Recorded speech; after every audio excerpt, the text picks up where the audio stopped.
तर आज आपण पाहणार आहोत गुणाकार।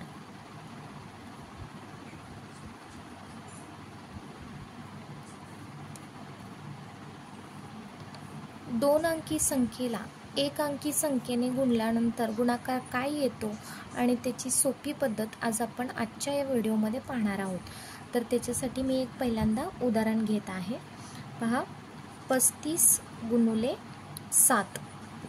तर हे एक उदाहरण मी या ठिकाणी घेतलेलं आहे। तर बघा, ही दोन अंकी संख्या आहे 35 आणि ह्या दोन अंकी संख्येला आपल्याला एक अंकी संख्येने म्हणजे ह्या 7 ने आपल्याला गुणायचं आहे। तर त्याच्यासाठी आपल्याला काय करायचं आहे, तर जी दोन अंकी संख्या दिलेली आहे त्याच्या एकक स्थानाकडून आपल्याला गुणायला सुरुवात करायची आहे, बरोबर आहे।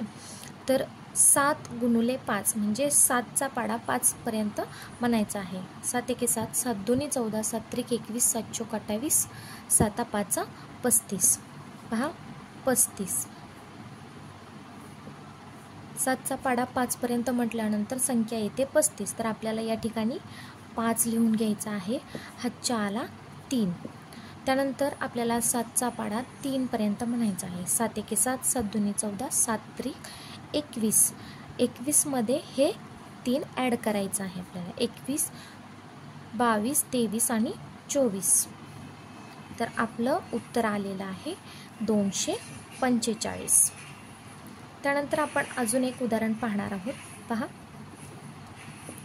25 गुणुले 3। याही उदाहरणामध्ये आपल्याला एकक स्थानाकडून गुणायला सुरुवात करायची आहे। 3 5 15, 15 आला 5, हातचा आला 1, 3 दुनी 6 आणि त्याच्यामध्ये 1 ॲड करायचं, उत्तर येणार आहे 75, बरोबर आहे। त्याच्यानंतर आपण एक थोडंसं वेगळं उदाहरण घेणार आहोत। पहा, 71 गुणुले 4।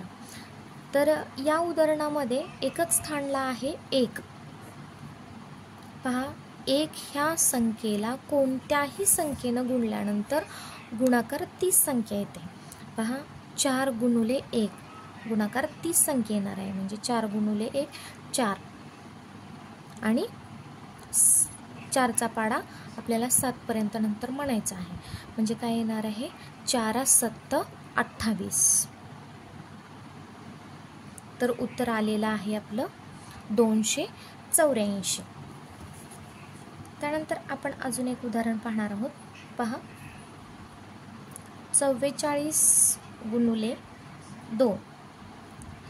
तर आपल्याला 2चा पाडा 4 पर्यंत म्हणायचा आहे।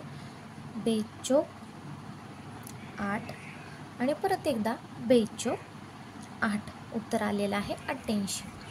तर आपण शेवटचं उदाहरण अजून एक पाहणार आहोत।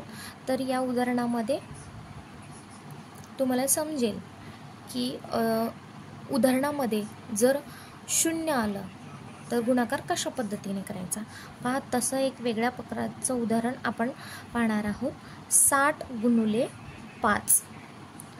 तर ज्यावेळी अशा प्रकारचं उदाहरण येतं, म्हणजे